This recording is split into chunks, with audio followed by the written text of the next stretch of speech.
Olá, eu sou a Teresa Amar Ribeiro e está a ouvir o Economia Dia a Dia, o podcast que lhe dá respostas simples e resumidas para os principais temas da economia nacional e internacional. Todos os sábados lançamos um episódio que explora o tema económico em destaque durante a semana. Hoje falamos dos rendimentos dos trabalhadores portugueses.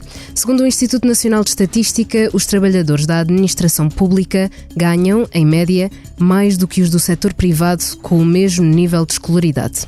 O estudo foi publicado esta semana, mas os dados remetem a 2021. A diferença é de 13,6% nos trabalhadores menos qualificados e de 30,7% nos trabalhadores com ensino superior. Os dados remetem para a informação da Autoridade Tributária e dizem respeito aos profissionais que trabalharam exclusivamente no único setor industrial. Neste episódio falamos ainda de como mudou o tipo de trabalhador em Portugal nos últimos anos.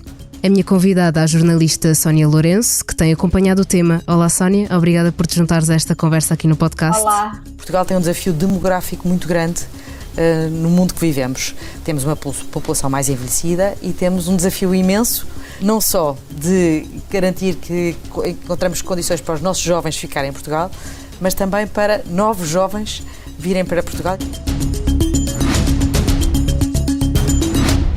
Sónia, falamos de uma diferença ainda considerável, já que a remuneração bruta mensal média por trabalhadores era de 2.019 euros na administração pública e de 1.335 euros no setor privado. Quais podem ser as razões que justificam esta discrepância de rendimentos, Sónia?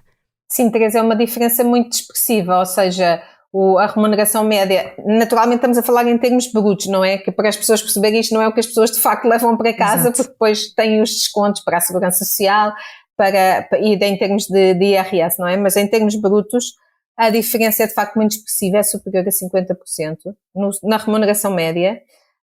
E há aqui vários fatores que podem influenciar. Primeiro, o INE destaca aqui um ponto, que é as diferenças no tipo de trabalho realizado e por arrastamento, não é?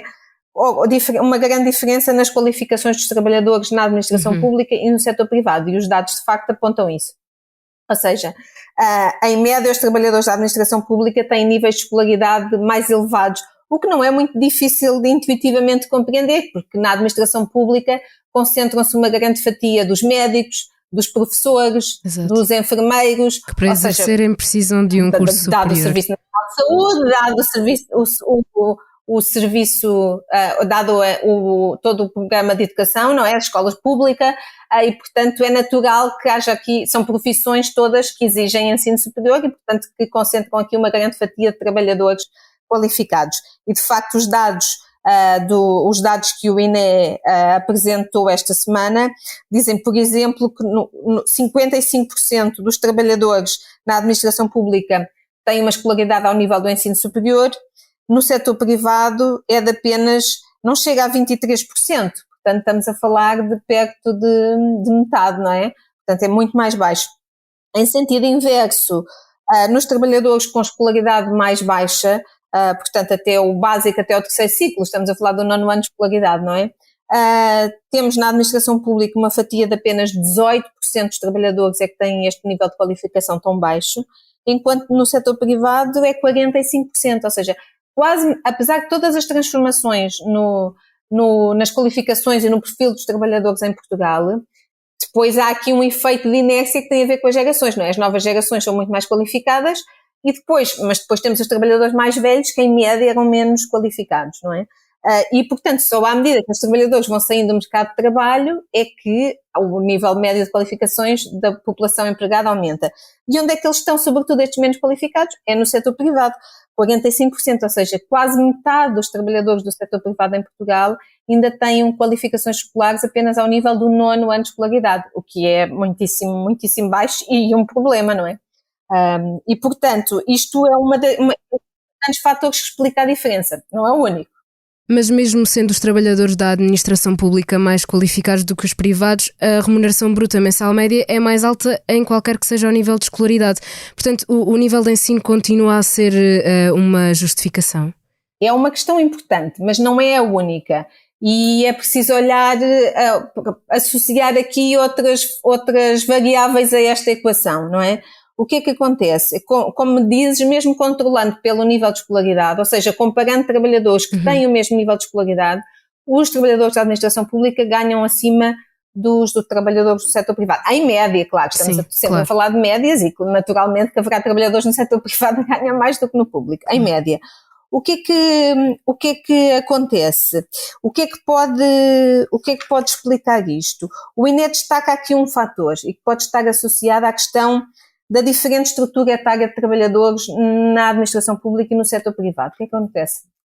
Em média, olhando para a estrutura do perfil de trabalhadores na função pública, na administração pública, os trabalhadores são bem mais velhos do que no setor privado. Aliás, esse é um dos problemas da administração pública em Portugal, é que está bastante envelhecida.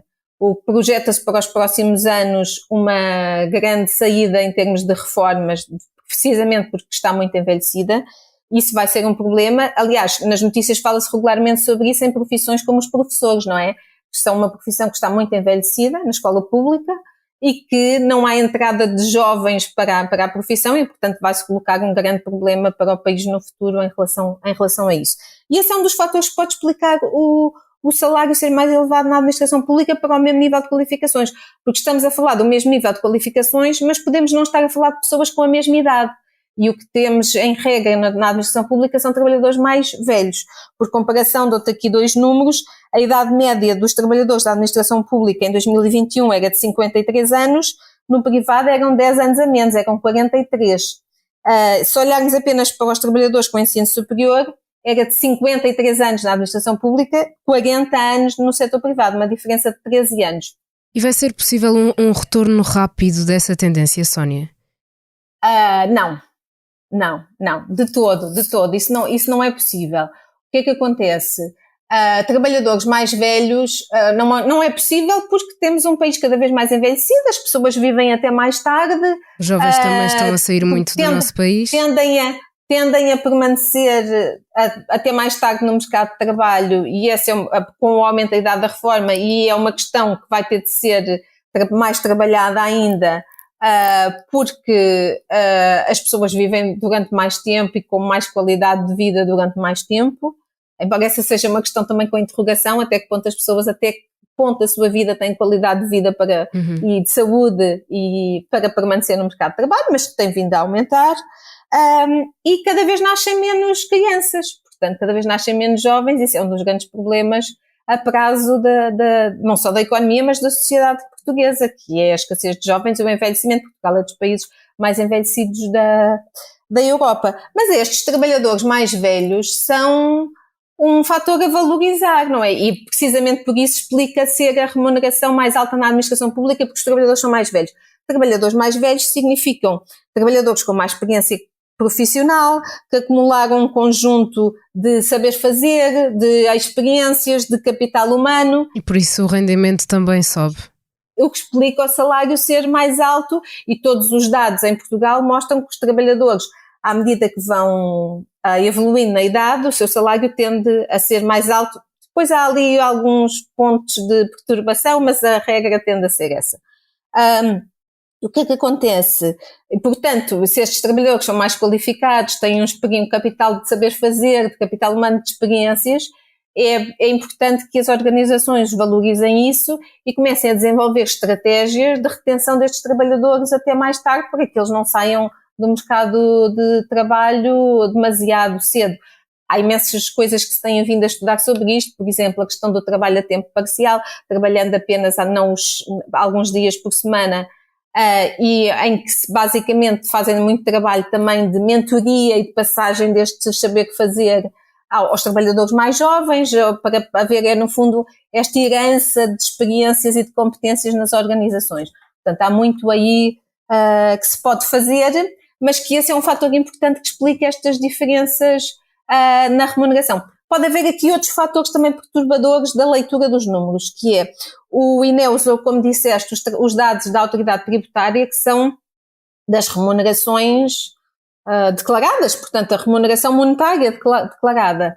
Ora, os trabalhadores do setor privado, e isso é uma prática que acontece mais no setor privado do que no setor público, não em todas as empresas, mas em muitas empresas, pode haver algum conjunto de complementos remuneratórios, que não são salário, mas que têm o seu valor para o trabalhador e que podem não estar aqui refletidos e que podem explicar que a diferença na prática não seja assim tão grande no que... Falas dos prémios, dos subsídios... Estou a falar em questões como telemóvel da empresa, como carro da empresa, como seguros de saúde, como outro tipo de, sei lá, os cheques criança, os cheques de educação, esse tipo de coisas pode levar a que a diferença entre o setor público Sim, e o bolo total pode subir bastante. O bolo total, não é? Do setor privado pode subir e esse tipo de complementos salariais não são prática habitual na administração pública, ou seja, na administração pública pura e dura não existem,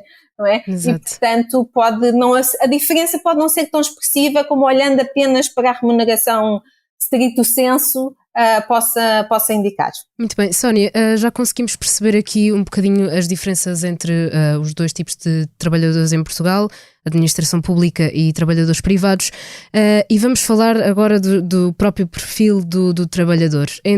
Também, segundo os dados do INE, entre 2011 e 2021, o número de trabalhadores qualificados em Portugal aumentou e o número de mulheres ativas também. Mas, por outro lado, a percentagem de trabalhadores não qualificados subiu e os profissionais estão cada vez mais longe das profissões tradicionais. O que é que significam estas mudanças no mercado de trabalho português? De facto, há aqui mudanças de fundo e algumas seguindo tendências que vinham já de trás e que são a continuação dessas tendências, nomeadamente a questão do aumento de peso dos trabalhadores mais qualificados, nomeadamente com o ensino superior, como tínhamos vindo a falar, no mercado de trabalho e que tem a ver com aquele efeito. As novas gerações são, em média, muito mais qualificadas, nomeadamente com formação ao nível do ensino superior. Portanto, à medida que as gerações mais velhas, menos qualificadas, vão saindo do mercado de trabalho, naturalmente a percentagem de trabalhadores mais qualificados aumenta. Essa é uma questão, é uma das grandes transformações e que segue uma tendência que não é desde 2011, não é que já vem de trás e que estes últimos dados continuam a apontar a mesma trajetória, que é muito importante em Portugal, porque os trabalhadores em Portugal tinham qualificações médias, comparando com os outros países na União Europeia, que nos colocava completamente no fundo da tabela, não é? Isso era um dos grandes problemas do mercado de trabalho português, que ainda se sente e que ainda é importante quando olhamos para o bolo total, para o total de trabalhadores, precisamente por causa destas gerações mais velhas, mas que desapareceu quando fazemos um retrato das gerações mais jovens. Aliás, os últimos dados indicam que as gerações mais jovens em Portugal são até mais qualificadas em média do que as gerações mais jovens, olhando para o conjunto da média da União Europeia. Bom, depois temos esta questão aqui da presença das mulheres no mercado de trabalho, que, como referiste, que aumentou, também há uma tendência que não é de hoje, ou seja, Portugal tradicionalmente é dos países da União Europeia também com maior participação das mulheres no mercado de trabalho. Esta questão do aumento da participação, ou aumento dos trabalhadores mais qualificados, leva aqui a um fator positivo, que é o grupo profissional, onde o emprego mais aumentou entre 2011 e 2021 é os especialistas das atividades intelectuais e científicas. Portanto, estamos a falar de emprego muito qualificado e, pelo menos teoricamente, bem remunerado, e esse grupo tem vindo de facto a crescer, o que é importante, não só em termos do rendimento das pessoas, mas também em termos da criação de valor em Portugal pelas organizações, não é? Depois temos aqui o outro lado da equação que referiste, que é o aumento, o outro grupo não qualificados. De trabalho não qualificado, e temos aqui o grupo de trabalho profissional, onde está o segundo maior aumento do emprego.